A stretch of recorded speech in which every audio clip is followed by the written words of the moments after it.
What up, guys? Welcome to the Jiu-Jitsu podcast, episode 327. Today's podcast is going to be, it's based on a video that I did. Me and Eugene talked about it a bit, and we're going to go deeper into the idea and explain a few different ideas. But the main idea of the video is talking about seminar snipers. And along with seminar snipers, we'll talk about how to slow the roll down, whether you're running a seminar or if you're just in your gym and maybe you got someone that's just a little bit wild and you want to roll with them, but maybe, this happens a lot of times as you get older, sometimes you don't have the desire or the recovery to always have this crazy battle every time you're on the gym or every time you're in the gym. It's one of those things where as you get older, injuries don't really leave anymore. They just sort of move around, and stuff that you would have recovered from very quickly when you were younger tends to stick with you a little longer as you get older. So it's just the nature of the beast. And so I'm talking about that dynamic, talking about the seminars, talking about how to slow the rolls down and some different ideas that could be useful to you. And hopefully you guys enjoyed the episode. Big thanks to our sponsors for helping make the podcast happen. Charlotte's Web CBD, again, talking about being a little bit older, like yours bearded. I'm almost 40 now. So everything about my training is changing and everything else. And speaking of which, I have something fun coming up in the future that is going to be focused on like my masters. I call older people in jiu-jitsu masters, right? It's like just kind of a term for you're over 30, so you're masters, right? And also to focus on fundamentals. It's not going to be necessarily a course. It'll be more of like an actual print thing that you'll actually get in the mail along with a membership and some coaching from me directly. I'm excited about it. I think it'll be a lot of fun, just kind of letting you guys know ahead of time, more details to come. But along with that, one of the things that I do as I get older, as I'm adjusting my training, is use CBD. So, again, I've talked about this before. With my training, when I was younger, I'd roll hard every single day. Now I have to undulate it. I have to up and down, and I have to basically pick out, this is going to be my rest day. And I need those rest days. I need to have, this is going to be a light day. This is going to be a hard day. Like last night was Tuesday. Since I'm getting ready for a no-gi competition, my Tuesday is a lighter day. It's a day it's almost like active recovery. I'm just moving around in the mats. I'm not going in there with not going too hard. I'm just kind of rolling a bit lighter. Monday was a hard day. Today is a hard day. Tomorrow will be a lift only day. And then Friday, I'm going to be out coaching. So it's going to be kind of like a nothing day. Saturday will be a lift day, which again, lifting doesn't bother me too much. And then Sunday will be a hard day. And so I have to sort of program this out, and I program it out each week kind of ahead of time to kind of give myself an idea. And then from there, you have to be flexible too, because sometimes when I have those hard days, they take it out of me a little bit more. So sometimes on Tuesday, which is supposed to be my light day, sometimes it's a rest day, because sometimes on Mondays, we'll have some battles and my old rust bucket of a body is a little tired. So I just got to take it a little bit easier. And then on top of that, I've talked about this so much, but diet's really important. My diet's getting back in, my diet's pretty good all the time, right? I stay in pretty good shape, but I'm just tightening things up and clearing out any junk that I was having, because I didn't have anything coming up, got a kid, I just have a little something. As soon as I clear out that junk, my body starts to respond really well and I start to feel better. Also, I'll talk about something else right before we get to the podcast that I've changed recently that's made a big difference as far as how my body feels like, and I'm actually pretty pumped about it. That said, CBD is one of the supplements that I add into the mix as an older grappler to help out with just recovery from, the sports-induced inflammation that we all get from jiu-jitsu. We're all aware of it. Your body gets all sore and everything else. And so it's one of those things that seems to help. And so if you guys want to check out CBD, try it for yourself, see what you experience, go to charlottesweb.com. The promo code is Chewjitsu30 for 30% off the order, CHEWJITSU30. Also, if you guys get the CBD product or whatever CBD product you do get, if you would like to receive a bonus, if you've already gotten the bonus years ago, then whatever. But if you'd like to receive a bonus of 21 separate videos that have never been released on YouTube or anywhere else, it's available to you as a bonus. All you got to do is send the receipt to our email at thejujitsupodcast@gmail.com, or you can send it to Instagram to the Jiu-Jitsu podcast and just send a picture of the link. And that will give you access to the link to the videos, a series, and you can get a little bonus for getting yourself some CBD. And so again, check that out. Also, thanks to our buddy Matt at Epic Roll, who's been supporting the podcast for a number of years. EpicRollBJJ.com is the website. He has great products, everything from gis, rash guards, shorts. I really love his no-gi gear. Basically, it's the only thing I wear anymore. And then from there, you also have t-shirts, joggers, just anything and everything related to jiu-jitsu. He has it. You can check it out at EpicRollBJJ.com. If you find something you like on his website and you want to save a few bucks, use the promo code Chewjitsu, CHEWJITSU, 20 for 20% off the order.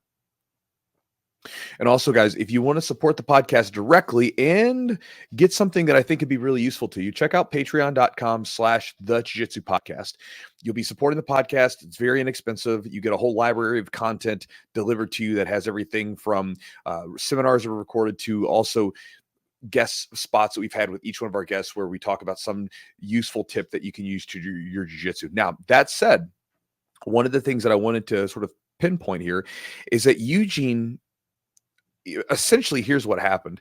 We're working on a course which was in my mind kind of something specifically for me. So I had Eugene come up with, essentially target all the main body parts that jiu-jitsu affects in a negative way, right? And then he targeted those. And then with Eugene, it's basically if you ask him to give you something related to the body, he starts to it's like a black belt teaching someone. It's like sometimes they give you too much. And so there was this back and forth between Eugene, because Eugene's a smart guy. He knows a lot about the body. So there's this back and forth between he and I. And I've said, man, you got to make this simple because, one, I know that other people aren't going to do it. But two, I'm thinking for my own selfishly, because I want to try this stuff out. I'm like, I'm not going to do it. So if it's not simple, I'm not going to do it. So anyway, Eugene put together, it's like 2 to 3 movements and stretches and activation exercises for every part of the body that, jiu-jitsu really has a negative effect on. And then, put it together in a video series. And so I'm working on getting that video series together. I think it's going to be great for a lot of you guys. Yeah. But more importantly, I started using some of these hip stretches and some of the shoulder activation exercises. And a lot of it's activation stuff. It's not just stretches. Yep. And I got to tell you, man, one, I feel better. I notice even this is something like super small, but I notice that after hard sessions, if I pull my arms back like this, say if I'm just flexing, I don't feel any restriction. And I remember there's a period where if I was going to do this just to put up a double bicep pose, my arms up, I felt restrictions in my shoulders and it felt kind of tight.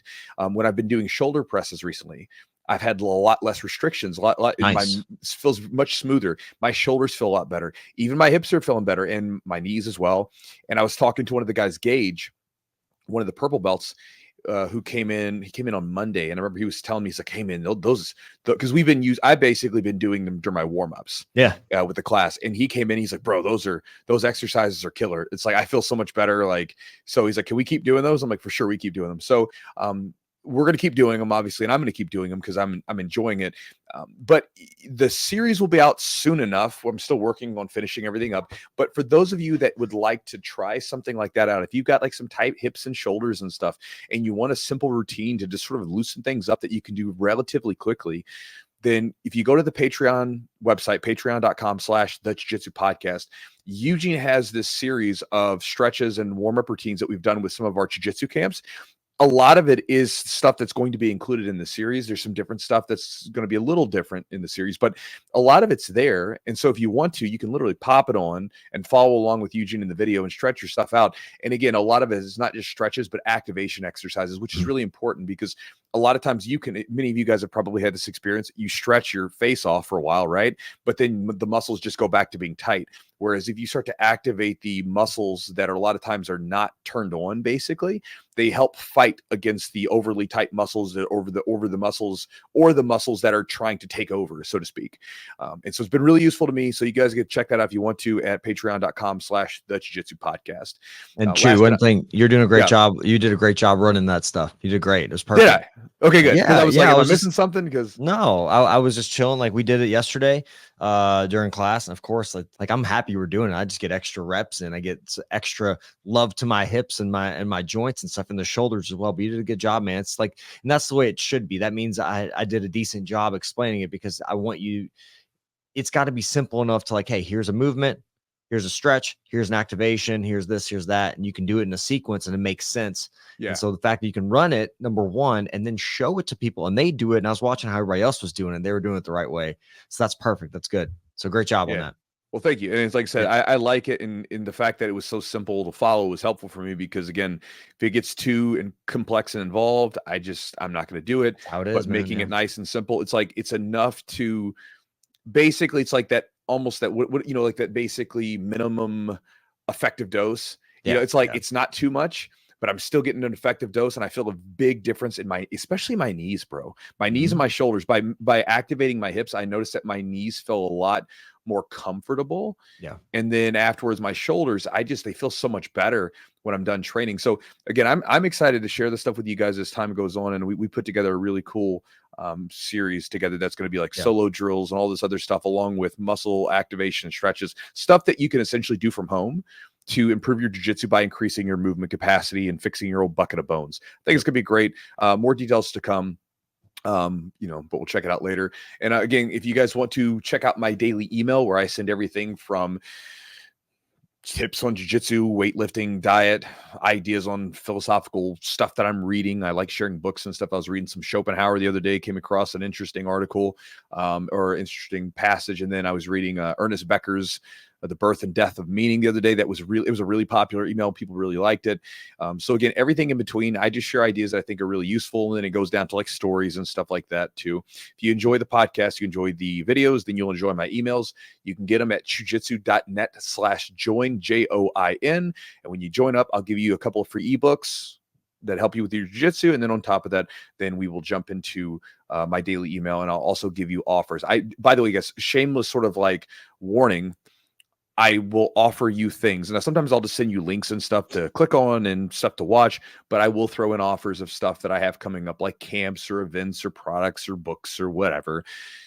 So again, if me making a couple bucks to live on, if it bothers you, then don't do it. But again, but thousands of people read the email every morning. They like it. And it's gotten to the point where if I don't send them, people start sending me messages like, hey, like your email's not here, and I read it with my morning coffee. What's up? So that's right. Check it out at chewjitsu.net/join. So guys, with that said, let's jump into this idea today about seminar snipers. So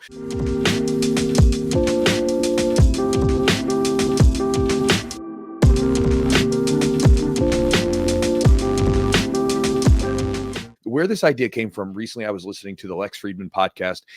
He's probably one of the only podcasts I generally listen to with any consistency. I like him. He brings on a lot of interesting guests, and I think that he tends to ask good questions, and he brings a certain energy to podcasting that I enjoy from that interviewer style. And, like with Craig Jones, the interview was with Craig Jones. He like toned Craig down a little bit. So Craig, like a lot of the podcasts I've listened to recently with Craig, it's just like everything's like a joke. It's like you don't know what's going on with him. It's like everything's like I feel like he's testing out comedy, like a comedy hour or something. Yep. But this one was actually pretty dialed down. I mean, Craig's still funny. He's still a humorous guy, but you were still getting a lot more what I would say like just like real information from them, which is what I want to hear about, right? I like hearing about how people think, what they do, everything else. Well, there was this point in it where, they're talking about being a relatively known personality in jiu-jitsu and then doing a seminar or going to other gyms and how you got to be very careful. For Craig in particular, he was talking about going to seminars. And apparently it was a big thing in Eastern Europe where these guys were trying to go after him. And he would put them in, leg locks and would, basically they wouldn't tap out. So he would pop their stuff. I remember seeing a video of it, where he's popping people with heel hooks. Yep. And he was talking about it and basically said, man, you're there, and then all of a sudden you're faced with a threat. So you meet a threat with a threat. And so I was thinking about this because I've run into this kind of situation numerous times where it's not too often, but several times where, you kind of, when you're at a seminar, if you've ever taught a seminar and you've ever been to one, the guy who's running the seminar typically is going for like 2 to 3 hours teaching and giving their energy away. And then they are now going to try to roll because, you don't have to roll. It's okay if you don't, but people generally enjoy if they get a chance to roll with the person that they're going to see, right? It's fun. And so, I like to offer that as much as I can whenever I'm healthy enough to do so, which is most of the time. And so when you roll with people at that point, you're already a little bit zapped. right? Like you've already been going for 3 hours. You probably haven't had a meal since then. And now you're rolling with people and you're sweating. It's a lot. No, most of the time there's no problem, and we talked about this before the podcast. A lot of times I'll set an intention by talking to everybody ahead of time. Say, hey guys, listen, I'm here to roll with you guys. I'm here to have fun, but like, I'm not here to kill you, and please don't come after to kill me. And in a lot of cases, the way that I'll start the rolls off is I'll actually dial it back and let them put me in bad positions to begin with, to sort of make that very clear. And so they understand, like, hey, I'm not here to kill you. Let's have fun with this. But there have been times where I've had people come after me. Now, in Craig's case, he was talking about like ripping heel hooks. For me, I'm very selective with who I play legs with. Legs are, I'm decent at legs. I'm not fantastic at them. I'm good at them, but not like amazing at them. So I tend to play legs with people that I know I can trust. Most of the time I don't tend to play legs with people where if I don't know you or if I haven't rolled with you for very long, I don't tend to play legs very often, because there's a certain level of trust that I have to like let people, because again, with my leg game, I do the same thing that I do with the rest of my game, is I'm playing at a relatively moderate pace. And so I'm not trying to go super fast. And so if someone goes to rip something, I'm not going to be at that pace to defend it necessarily. So I'm going to avoid that completely. So for me, whenever I get a hold of someone like that, there's a few things obviously I'll do. Number one is I'll try to meet their energy with less energy so that we don't ramp it up, because a lot of times when you meet hard energy with more energy, typically this ramping up process happens, where if anybody's ever gone into the gym where you're going to do a quote flow roll, Yeah. all of a sudden, someone starts to rev up, then another person revs up a little bit higher. Then before you know it, you're having this knockout, drag out slog, which is fine sometimes. But you went in there with an intention that then got superseded by your energy with each other. So I tend to meet their energy with less. So I'll actually let people put me in like side controls. Many of you guys who've been to my seminars, this is a lot of times how I start my rolls. I'll let you put me in side controls so I can defend it and have fun with it. That's strategy. You have to be pretty good at that position to do that, but I find it fun. And then if I feel like the person's being very unsafe or wild, I'll actually talk to them and say, hey man, can you want to just dial it back a little bit? Like, basically just try to address the elephant in the room.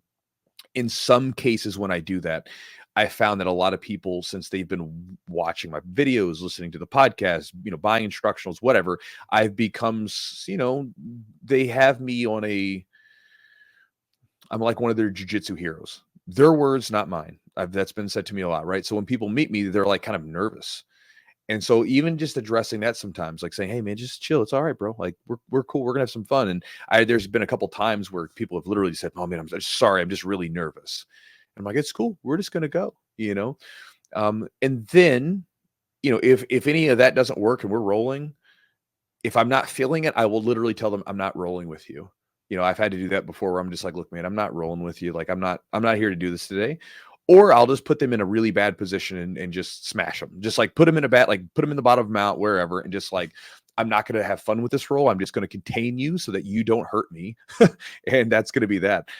There was one situation that happened like earlier this year where like, I remember rolling with this guy and he was, kind of going slow for a minute, right? We're kind of in this like slow roll, and I try to match people's pace, right? So I'm at this slow roll with him. I'm not trying to go hard with him.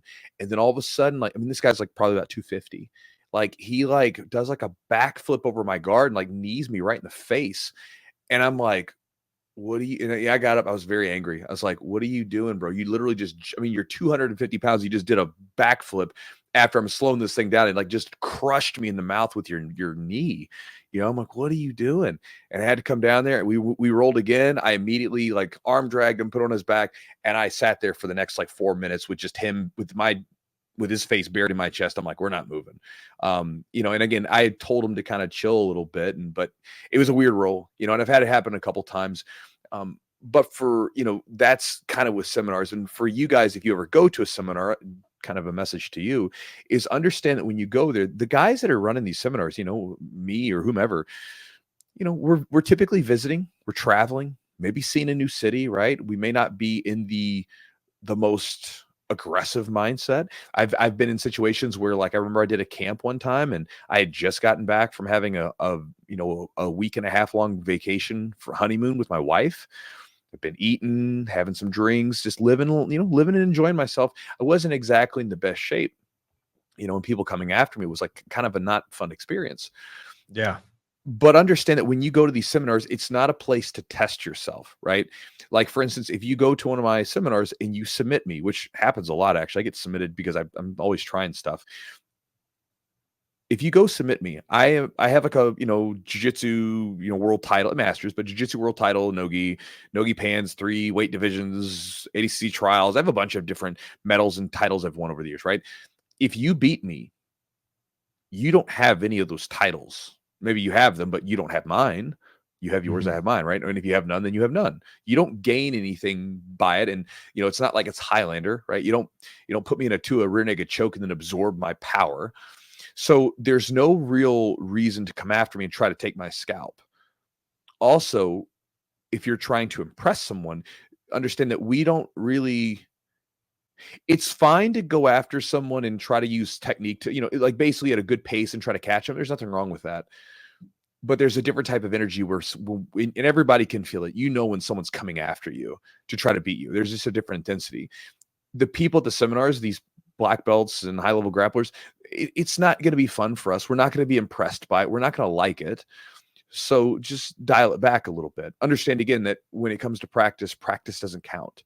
I will say this over and over and over again forever. Like, practice doesn't count. And I understand you might be young, because when I was younger, I wanted to prove myself. And so anytime I got a chance to roll against a really hard black belt, or a really good black belt, I wanted to go really hard to test myself.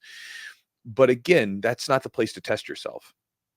The place to test yourself is if you want to get into that sort of territory, and you want to go full tilt, you want to go after someone, go to competitions. That's what that's there for. That's why we have competitions. There's nothing wrong with, having good training partners where you guys really push each other and all that. That's all good and fine.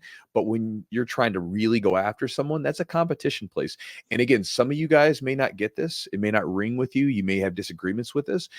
But the sooner you can learn this idea about training, the better off you can be. Because again, I tell you from experience, one of the biggest hindrances, and if you guys have listened to the podcast or videos, you know this very well. One of the biggest hindrances to my jiu-jitsu for a long time was my desire to always want to win when I was training. One of the biggest sort of breakthroughs was when I gained freedom from that and did not care anymore. I was focused on actually using technique, trying to hit people with technique, that sort of thing. The winning in practice became secondary to, was I using something? Was I using a technique? Was I getting better? That's a big difference. And that perspective, that mind shift makes a big difference. And a lot of people early on, you're hampered by that desire to win. And so again, when you're going to the seminar, you're not there to win. You're not there to take the scalp of the black belt running it. You can go roll with them, have a good time and enjoy it. Just don't try to take their scalp. Now, the last thing I'll add to this, and then I'll let Eugene jump in with his thoughts and ideas and questions, is if you were in the gym and you're ever rolling with someone who's really wild and you want to slow the roll down, one of the first things you can do is give less energy. Now, again, you have to be pretty good to do that. When I do that strategy, I'm basically balling up, and my side control, defense, and escapes are so good that for the most part, I don't ever feel threatened in that position. Now, again, you got to be good at that position. You have to be good at that skill, but it is something you should develop at some point. So it wouldn't be a dumb idea to develop and to work on that, right? Mm-hmm. You can also, again, address the elephant in the room. If someone's going a little wild on you and maybe you're not feeling it that day, maybe you're just a little run down, you don't have that kind of energy, or maybe you're an older man or woman who just can't take that kind of punishment. You can literally just say, hey, can you just dial it down a little bit? And then again, if the person does not stop, because there will be those times will probably run into someone who will just be wild, especially younger people, then you can always just say, hey, listen, I don't think this is going to be a good role for me today. Now, I know a lot of people don't want to do that because you feel like you're bitching out in a way. You feel like you're kind of giving up. You're not whatever. Mm-hmm. And again, there's a time when you need to push through that, right? If you're a young person and you've got good skills and all this stuff, you can push through this stuff. But again, let's say you're injured. There's been times where I've got back on the mat and literally had an injury just coming back from surgery. Someone starts going hard. No, I'm not doing this. I'm going to roll someone else, right? I can't do this with you. Or maybe you're a little bit older and you physically can't take that punishment. There's different situations in which it's a right thing to do to say, listen, I can't do this, because again, you don't want to be bullheaded go with someone who's going crazy hard on you, get yourself injured, and then you can't train for a long period of time, or you have to quit or whatever. And so you can always say that. And again, even doing that, I know this sounds crazy, but it's good for the other person long term too, because we've had situations in our gym where we've had crazy, wild people. And there's one guy I'm thinking about in particular where like it got to the point where almost nobody would roll with him. Literally, it's like he would get on the mat and it was like watching bugs scatter, when it came time to roll, and he would get discouraged that nobody wanted to roll with him. And I kind of had to have a talk with him and said, bro, I would roll with him because I can control him. But most of these guys don't have that skill. And people were tired of getting their nose popped with elbows and all that other stuff. It's not fun. Most people coming into jiu-jitsu don't want to leave with a black eye, a broken nose, everything else. And what was good about that experience is that negative situation of basically being declined from rolls all the time was that he, adjusted his behavior. Now, again, my gym, we like to roll hard. There's plenty of that, but we also like to roll safe. We're very much a gym of like, let's roll hard today and let's also roll hard tomorrow if we want to. We don't want to basically roll hard today and then rip each other's this and that, break each other's bodies, and then tomorrow we can't do it. So there's a focus on longevity because, a lot of us trend towards in the 30s and so forth and up into the 40s. And so we want to make sure we can roll for a long period of time. And so those are some ideas for you guys, whether you're at a seminar, you're attending a seminar, or you're hosting a seminar, or if you're just, at the gym, some different ways to slow things down a little bit. Yeah, a lot of it's when you attend a seminar, you have to kind of get your intentions in check. Like, know what are your intentions? You're there essentially to learn. There's, you're there to learn. That should be your number one intention. Is like, I want to go to this seminar. I'm learning from this person that I've been waiting to meet or see or learn from, and I want to see what they do and how they do things so I can improve my skill set. Now, again, if you're trying that specific technique at the seminar, that's one thing to work on. Of course, you can do that, but that's usually not going to be at a high intensity. So I think having the setting and the intention at that setting, match up is what you have to have. So that, like, I don't think you've ever been impressed by somebody trying to smash you and like go super hard against you. I think Craig says the same thing. It's a lot of it from his perspective. If you've seen that clip, is he's like, I'm meeting, a threat with a threat.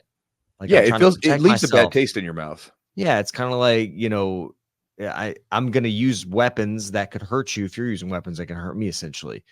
And I don't know if that's the right way to do it or the wrong way. I think that's the way that maybe he's been around the world so many times and trained with so many different people that he's got a bigger target on his back, of course. But I think it doesn't impress the person that's running the seminar. Number one, I just know that for a fact. It's just not going to do anything for you, and nobody cares if you submitted the coach or the person running the seminar. It's probably not a big deal. It isn't a big deal, really. I mean, because here's an idea, guys. We talked to Big Dan, and I've talked to several people who've said the same thing about Gary Tonin. One of the best in the world. Gary Tonin, when he's rolling in the gym, in a lot of cases, he will put himself into bad situations, bad positions, letting people yank on his arm and stuff like that so he can defend and escape things, right? Yeah. Well, if you submit Gary Tonin in that manner, you didn't really get the real Gary Tonin. You got someone working on a technique or a position. At seminars and things like this, again, most of the time people aren't there in competition readiness. They didn't have a 6-week lead up to this seminar to be ready for everybody at the tournament or everybody at the seminar room, right? They have been traveling. Their training is probably at a lower volume. They're probably, if they're traveling, they're eating different foods and stuff like that. So they're not at peak physical condition. And the thing is, I totally get it, because again, I used to be the same way. I remember sometimes rolling with someone who was very well known or something, and I would sometimes I could get the better of them, or even just give them a real struggle, make them work a lot. And so in my head, I'm like, oh yeah, man, like I'm right there with this guy, kind of thing. Now maybe I am, maybe I'm not. I don't know, because again, I didn't get this person at their best. I got them at seminar, random training on a Thursday type of situation. And this person, some of the guys I'm thinking about, they went on to win big stuff and make a great name for themselves. And so what does it matter? And if I'm so hell-bent on proving myself, that's when you go to competitions, because that's there for. It's there to prove yourself. Yeah. Going to the gym and just trying to beat up some guy running a seminar or teaching a class because, you know, whatever, that's not where you do it, you know. And like you said, it's not the right place for it. And I understand why people want to do it, because I used to be that way when I was younger, but understand it's just not the right way to go about it, and you're probably not going to make a good impression that way. Yeah. So the perfect example you just said is like, hey, if you really beat so and so in this tournament where they're training at their highest efficiency and peaking towards a tournament, and you beat them at that capacity, then that's different. You know, that's a different thing. We saw so many like upsets, like ADCC. You know, we saw upsets. Pixley, for example, you know, upset Marigali, which I don't think was an upset for all of us that know that have seen Pixley work. We know what he's. I mean, it was an capable of. upset, no doubt Well, about it. But it was one of those things where you're like, yeah, I could see that happening. I'm not surprised, but Yeah. you know, it's one of those things where if that happens, like in not the injury per se, but if there's like a exchange or submission, like a practice setting, it's practice. You know, I'm sure Gordon Ryan gets submitted all the time in practice because he's trying to get out of some of these tough positions. But if you beat him in the real deal, in the real setting, then that's a different thing, you know, at the tournament. So I think like that's just, it doesn't mean anything. And I don't know if it's, I don't know what it is that, because I think we all had a little bit of that when we were younger. I remember Bernardo coming to the gym years ago and he like omoplated everybody because he had that omoplata instructional out, and he just was like just showing how that he could do it, I guess. But I don't think anybody went after him. I don't remember anybody going trying to kill him. But like, you know, it's just, it sets a good intention, a good environment, and the person may want to come back and they'll have good things to say about your gym. And I think you can also, if you get a lighter roll, you get better movement, better, I don't know, better feel for your opponent too. I think it just it's just more enjoyable anyways. And one of the things that you can do to sort of ensure that you're not sort of venturing into a bad place, because again, it's fine to go after people in a very technical fashion, is basically, again, you have to assess where is this coming from in you, right? If you have some sort of insecurity filled desire to try to beat someone, not the best place to do it, right? Like, don't go into that role trying to like take them out. Now, if you're just like, if you're going hard, but it's in a manner of which you're trying to test some of your techniques out or fill this person out, completely fine. Because like when I went with Bernardo, I mean, I was going hard, you know, like we were going hard. I wasn't trying to take his head off. I wasn't trying to rip anything, but like I was trying to pass his guard pretty hard. And when he was passing my guard, I was trying to defend really hard. But it was at the same time, it was like, it was with this intention of not that this is a competition, but that this is just a fun roll with this guy that I get to roll with. And there were certain times where, you know, I didn't give it I did not venture into what I would consider competition level intensity, you know? Yeah. Well, you can have a hard roll, but also be very controlled and very safe versus like a very spazzy, out of control, you know, just all over the place roll where you're kind of all over the mat. Like you can have hard rolls where it's controlled and there's like a fight for position, a fight for grips, you know, and they can be pretty intense, but it can still be very, very safe. I don't know if I like going back to it. I don't know if I agree with like ripping submissions. I don't know if that's the best way to prove your point. I mean, if somebody's going after you, if you're that much better than them, like Craig Jones could probably pass their guard or get their back and literally just control them the whole time if you wanted to. But maybe doing that if you have a group of people that are there and they're like a group of them are coming after you. It's almost like, you know, a group of 5-10 guys or whatever, and they're coming after you. Just setting that intention one time of breaking somebody off a little bit, and then maybe they'll all stop, but you never know. Yeah, like chill out, guys. You know, Yeah. I don't know. You know, it's like he was saying in the podcast that Ryan Hall, it's something he does as well. You know, and so maybe it's something that these guys run into. I don't run into it as much because I don't think people look at me. I think in a lot of cases, at least this is what I've been told, is like an older brother in jiu-jitsu, you know, or, you know, just a helpful coach kind of thing. Not so much from the competitive aspect. I mean, granted, I've competed plenty, but just not from the aspect of like, they're not coming to me because they want to try to compete, you know, at my level or whatever. They're coming to me because of something else. And so I think because of that, the relationship I have with people that I don't necessarily know is a little different. But, you know, again, it still happens to me from time to time. it's interesting. We were talking about rolling hard, but with a certain intensity or an intention.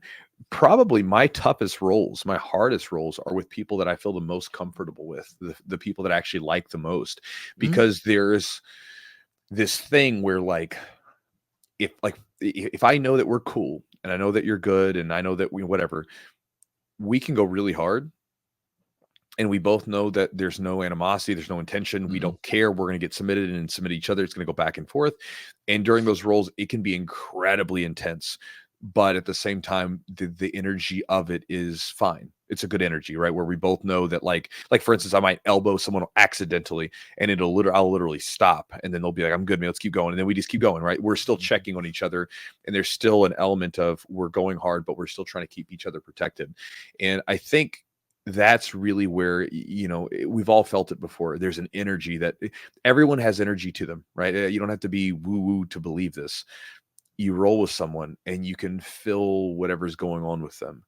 I've rolled with people where they're very tense, and then you talk to them afterwards and like they're going through a lot of stress in life, right? Or there's other times where you roll with people and they're super chill and they're just relaxed and you're moving through things. I mean, you can get a vibe from people, and sometimes it kind of gives you a deep insight into this person that you wouldn't otherwise gain from just the superficial conversations that you might have. Where I've talked to people before who are super chill, super relaxed, chatting, right? And then you roll with them and there's this intensity to them. Their bodies are rigid. And then afterwards you talk to them, they're like, "Oh yeah, like, I have anger issues." You're like, "Oh, no kidding." Like, I can feel your nervous system is starting to kick on, right? Or the other day I was talking to one of our students, and again, he's trying to roll less intense because he feels like everybody thinks he's trying to like go too hard.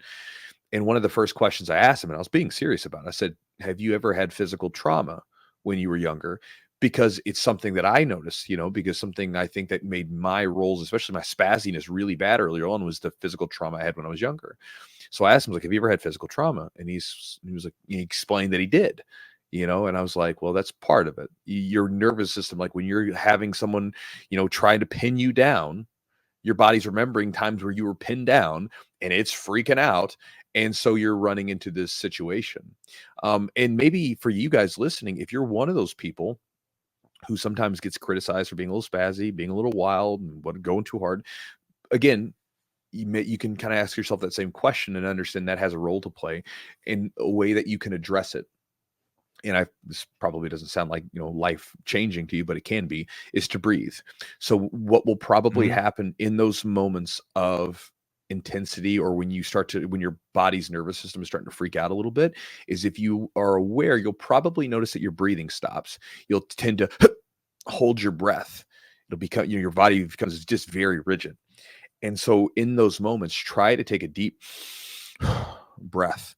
Breathing changes a lot of things, right? Like, for instance, like if you guys are listening to this podcast right now, if you just do this, try this out. Take a deep breath with me, in through the nose, out through the mouth. It's really hard to be super tensed up if you take a deep breath. Now, you can't sit there and take a 10-second breath in the middle of a hard passing run, but you can still remind yourself to breathe when you are tensed up. And that was one of the things that I remember actually changed my game a little bit when I was a purple belt. I rolled with a guy named Tim at a competition. We competed against each other. It was one of my first purple belt matches. It was at the first purple belt competition I ever did. And I remember when we were done, I had beaten him in the match that we had. And afterwards he came up to me and said, "Listen, man," he's like, you kicked my butt. So, I'm not trying to tell you what to do, but I'm just letting you know, I noticed you weren't breathing a lot. And so what he noticed was that a lot of times I was very tense and I was doing this kind of thing. And so I listened to him because he's a nice guy. And I was like, okay, whatever. And then I noticed it when I was going to roll, a lot of times I wasn't breathing. And it was a cue that my coach had told me a long time ago that I kind of got away from. And then I got back to it, and it made it a worthwhile, a not insignificant difference in the way that I roll. And it's something I do to this day. If I find myself not breathing, or if I feel like I'm getting a little too tense, I take a deep breath, just let it out. And it kind of recenters me. A lot of times, if I have tunnel vision, it'll get rid of the tunnel vision, and it can be very useful. So if you're on the other end of this, where, you're a little too wild and you don't want to be, breathing can be a very powerful tool for settling yourself down. Yeah, it's a way to kind of regulate your how much if you are slowing down your breathing, if you're able to breathe in your nose and out your nose, it's probably you're at a lower work rate. Mhm. Then you have in your nose, out your mouth, and then shallow breathing in and out your mouth is kind of like you redlining. So if you're Yep. noticing your redlining, you're like, breathing very shallow in and out your mouth, and like if you can slow it down, take a nasal breath, like nasal breath in and out. That's kind of like the lowest, reps or the lowest level you're kind of running at. So I think it could help. Have you ever read the book The Body Keeps the Score? No, who wrote that?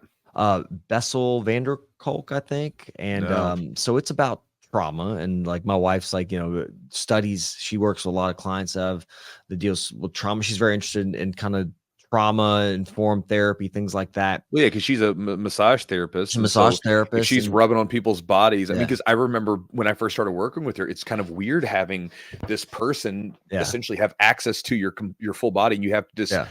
allow. It's weird. It's like you have to relax into You it. have It to takes be a little bit of vulnerable. time. Like you have to like sometimes you're laying on your back, right? Arms are like palms up. You're in a vulnerable state. So that's even a thing, like just to be able to relax in that way.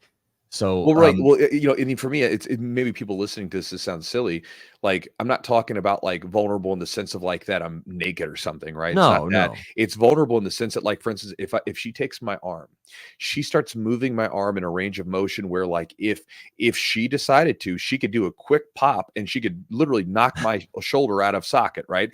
And you think about what we do in jiu-jitsu, right? We're constantly keeping everything in, so it feels very weird to Mhm. allow someone to take your arm out there. So, I remember when we first started working together, it took me a while to just let her have, like, my body would be fighting it because it's been trained to do that, It's and guarded. it would Yeah, be fighting these impulses to, like, to retract back because I'm letting correct. someone pull my leg or my arm away from my body. It's a very interesting sensation because your body's been trained to do something so much that it just does it without you even thinking about it or Yeah. commanding on it.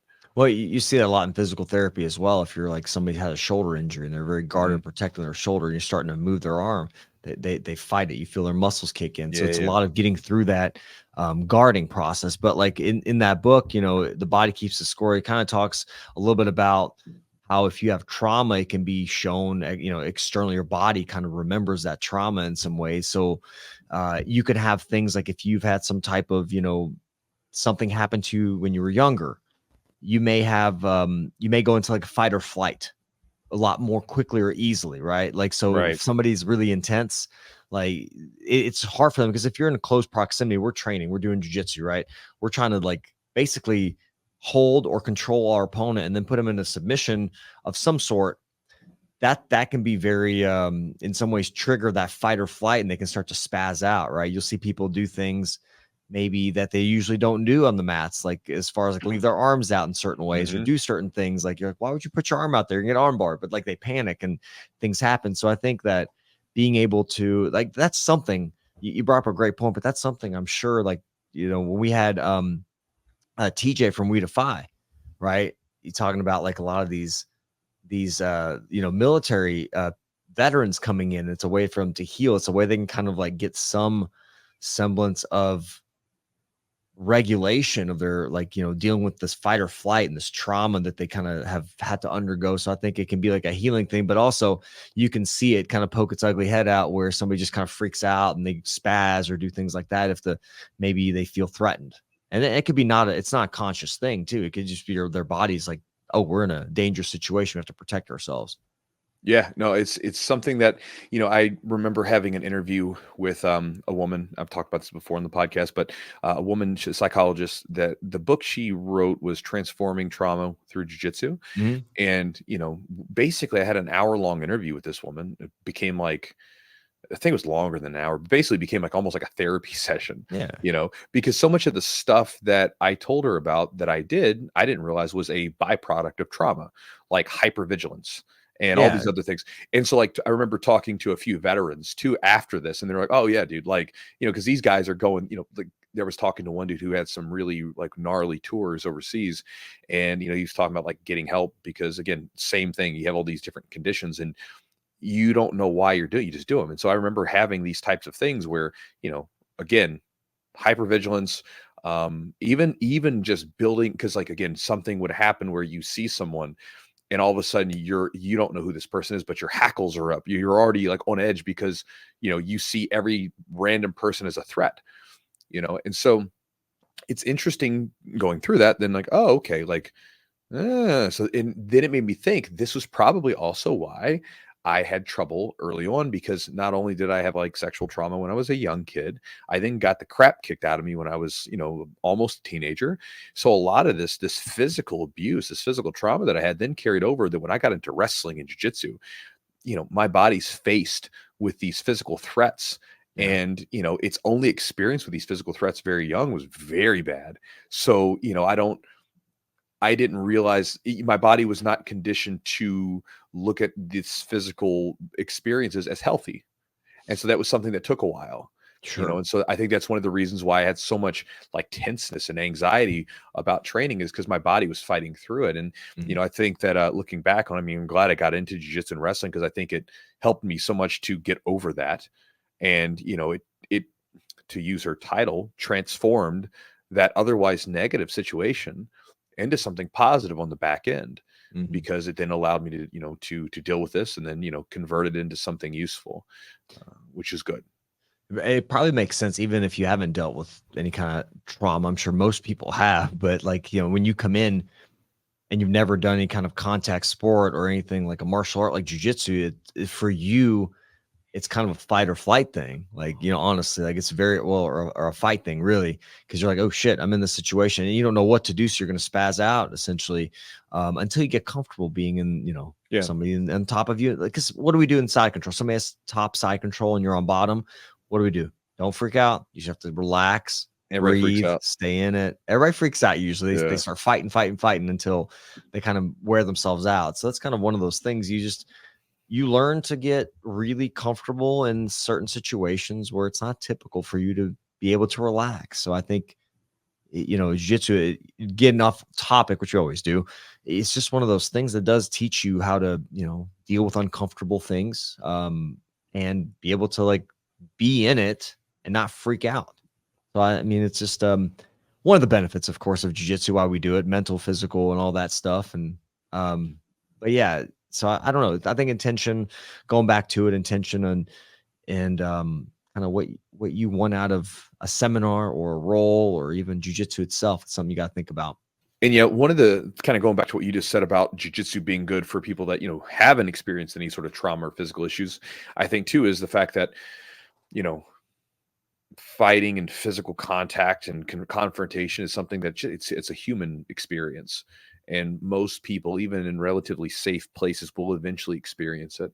Mhm. And there's something to be said about the confidence that you gain from being able to be physically confident. I know that for me, like, obviously as a kid who got picked on, that was great, whatever. But even if you weren't, even if you've never got picked on, Yeah. it can be useful to have the ability to confront someone physically if they confront you. It's just good to have. And also too, it's good to have that physical uh, outlet, because again, most people in society and stuff, we don't really have an outlet that we have like jiu-jitsu, like wrestling, like fighting, that scratches a certain itch that just Right. you can't quite replicate it. It's hard to replicate it in any other way. And I lift weights and all that kind of stuff, but it's not the same as a fighting and combat art. And so I think it scratches an itch that connects us together on a level that's far different than just regular athletics. There's something about fighting with each other that is such a human. I mean, you think about every culture that existed had some form of fighting, some form of wrestling, some form of fighting, some martial art, right? And I think that's for a number of different reasons. And so I think it's one of these things where it connects us back to a very primitive human experience. And as much as we like to think of ourselves as modern humans and we're so different, we're so smart, this, that, whatever, our basic operating system hasn't really been updated much for thousands of years. And so we're far more similar to many of our ancestors that we might look at as very backwards and whatever else. And we could look at them that way, that's fine. But we're closer to them than we think we are.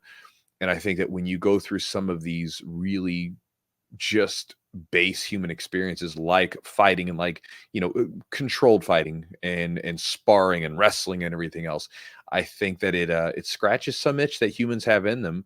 and that when you do it, it's a very rewarding thing.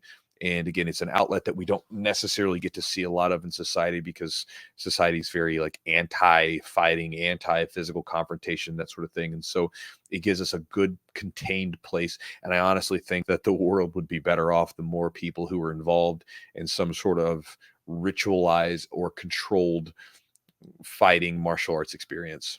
All right, guys. So thanks for listening to the podcast. Hopefully you guys get something out of it. Again, from talking to a lot of people when I was at the CJI and the ADCC, a lot of people, and people say this all the time, that I help them out with kind of the unwritten rules and some of the etiquette stuff. And so this was kind of an etiquette episode, just one of those things to keep in mind if you go to a seminar, to get the best experience possible, to be able to, make the best impression possible with the person you're rolling with. Again, everybody's a little different. So take it with a grain of salt. Maybe there's some person that just wants to throw down and get after it, and go really, really hard. But from my experience, and with a lot of the people that I've talked to who are big names in jiu-jitsu, who do seminars, and just the stuff I've also heard on podcasts like the one with Lex, generally speaking, you want to go in there with the right intention, which is not to take the scalp of the person that you're learning from, but you can go hard with them and be technical. All that stuff's great. Just keep that in mind. You're not there to try to, hold it over them or make yourself feel good about it. That's just it's nonsense. So just keep it in mind if you guys go to seminar, and hopefully you enjoyed the podcast. Big thanks to our sponsors for helping make this podcast happen. Charlotte's Web CBD. Again, you guys can check them out at charlottesweb.com. The promo code is Chewjitsu30, CHEWJITSU 30. And again, when you get that code, that'll save you 30% off the order. And if you do use the code to buy some CBD products, send us a copy of the receipt either to Instagram, or send the copy of the receipt to the Gmail, or it'll be Jiu-Jitsu podcast at Gmail, and we'll send you a free bonus collection of videos that you can watch at your own leisure. But it's just an added little thank you for supporting the podcast and getting yourself some supplements there. Also, thanks to Matt at epicrollbjj.com. If you guys want to get a new rash guard, new pair of shorts, new gi, new t-shirts, joggers, anything jiu-jitsu related gear, or merch, whatever you want, check it out at epicrollbjj.com. He's got great designs there. He's got great customer service. Everything's great. Great. I like it. I especially like his no-gi stuff. It's what I get my stuff made from. It's what I get my gym stuff made from. So if you guys want to check them out, go to epicrollbjj.com. If you want to save 20%, the code for that is Chewjitsu20, CHEWJITSU20, for 20% off the order. And if you guys want to join up and support the podcast through the Patreon, you can do so at patreon.com/the Jiu-Jitsu podcast. Again, there's a whole library of content that's in the back end, very inexpensive as well. One of the things that I was saying at the beginning of the show, in case you guys missed it, is that as I get older, I'm always adding and changing things up with my routine to allow myself to train for longer, right? Again, for me, at the point that I'm at, I like to train at a certain intensity, right? But I also have to train for longevity, because I want to be able to do this stuff for a long time. And one of the things, and this has also been one of the things that's been really useful to me as far as training without tons and tons of injuries as I've gotten older. I was racked with injuries in my 20s, and I've actually had less injuries as I've gotten older. And I think a big part of that is one, I don't train in May anymore. That's part of it. But two, adjusting my training volume. A lot of times you can just run yourself into the ground, but being more mindful of that, it's been very useful. And again, there's a lot of different things that have helped over the years. One of the things that I've been instituting or implementing recently is a set of stretches and activation exercises that Eugene created. He originally created some of these for the camp that we do at my gym, but also we're creating a course for it. And really, the course was an excuse for me to have him create a stretching and activation exercise course for me.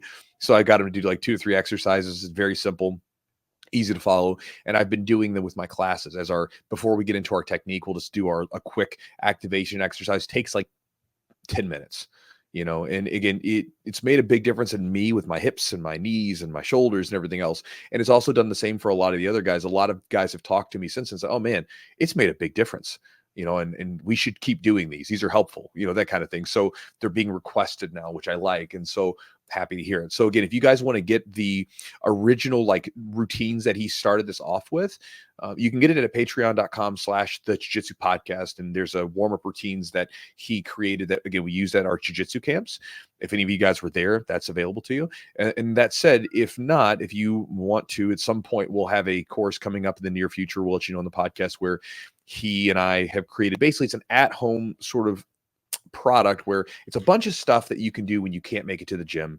And for me, when it comes down to that, it's all about increasing your movement capacity, making yourself more resilient to injuries, giving yourself more tools so that when you go to the gym, you're in better shape to do it, right? It's really hard to get real training that's going to be conducive to technique by yourself in your house.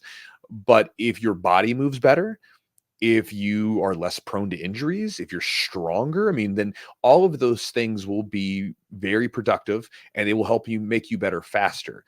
One of the things that you can think about is that, if your technique, like if you're trying to learn a technique, if your body is hindered by really bad movement capacity, if you physically can't do certain things, well, then it's going to be hard to learn techniques. It's also going to be hard to stay on the mats because you're constantly injured, you're sore, all these different things. So if you can sort of do things to alleviate that, what is that going to do? That's going to make it more possible for you to learn techniques more rapidly and train more consistently. And so we're working on something in the future. I think it's going to be great for a lot of you guys. It's already been useful to me and my students, so I'm excited to share it with you as it comes up. More on that to come. But for now, if you want to support the podcast, patreon.com/the Jiu-Jitsu podcast. And last but not least, guys, jiujitsu.net/join, JOIN, is the website you can go to if you want to join my daily Chew Crew email letter that I send out. So again, it's every day. It's a little something I write that pertains to jiu-jitsu, diet, lifting, just general training ideas, anything and everything that I'm reading. There's a lot of times quotes from books and things that I find very useful. A couple of weeks ago, I put one in from Ernest Becker, who wrote a really good book called The Birth and Death of Meaning. And there's a lot of gems in there. This morning, I wrote one about how to deal with wrestlers because, everybody wants to deal with like the wrestlers in the gym. And there's a few things that I figured out that are very useful, put them in the email. And so again, I put that stuff out there. And then also too, in the emails, just a heads up, I will have offers in there. Say, hey, I've got a course for sale, or I've got an event coming up, or I've got this book you can buy, or hey, here's where you can get t-shirts. It's generally like a little advertisement at the bottom. So if it bothers you that I make money, doing that, then please don't subscribe. But if you're cool with seeing what I got going on and you're like, you want to see the different ideas that I share in the Chew Crew email letter, then join up at jiujitsu.net/join. When you join up, I will send you a couple free ebooks that go into game planning. And they also go into the idea of developing training strategies for your game to improve faster. So some different ideas there. You can check it out there on my website. And guys, with that said, I think we are finished. Appreciate you guys for being here. Hopefully you enjoyed the podcast, and we'll talk to you next week.